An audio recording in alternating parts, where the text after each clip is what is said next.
When you arrive home at the end of the day, the first thing you see are the colours on the outside of your house. It's also the first thing that other people see when they arrive.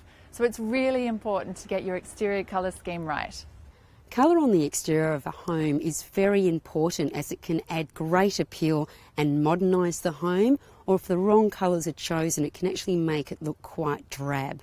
The outside of the home, the colours are really dominated by the selection of the materials themselves. In this case, we've used natural timber for the windows.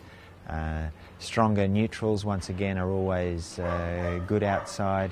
Any colour that you think may be dark and weak tends to be much stronger and much lighter when it's outside. Well, basically what we like to do is put the low sheen paint on the walls, on any woodwork such as the fascia boards, window frames. You'll put a gloss paint.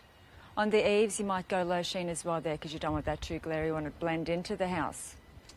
Before you actually go out to commit on painting the exterior of your home in a particular colour, it's strongly advisable that you get tester pots, as those testing samples will actually give you a much better indication of what it's actually going to look like on the exterior of the home. You really need to give consideration to aspect, because what you see on a brochure is going to look totally different when it's actually applied to a surface. If you've got a north-facing house, you can afford to go dark with your colours. You're going to have the sun shining on it all day. But then if you've got a south-facing house, it's going to be really dark, so you can afford to bring lots of colour and brightness to it. The great thing about working with your exterior colour schemes is that you can go really bold in a way that people often don't want to do on their interior.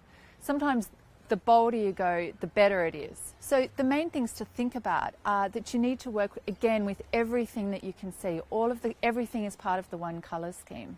So that includes the gutters, it includes the bricks, and it also includes the areas that are painted. For this particular house, the clients were really keen to give their home a fresh look, but they said to me that they still wanted it to have a bit of an earthy feel to it, and in particular they liked greens. So we selected a scheme with a couple of different greens and a neutral just to freshen it up around the windows. And what I say to all of my clients is that we need to make sure that the colours all work with each other on a small area like this. And if they work on a small area, you guarantee that they will work on a large area as well, even if it looks a little bit different to what you imagined it would. When we're looking at colour placement within the exterior of your home, you need to decide what features you want to highlight and those that you do not.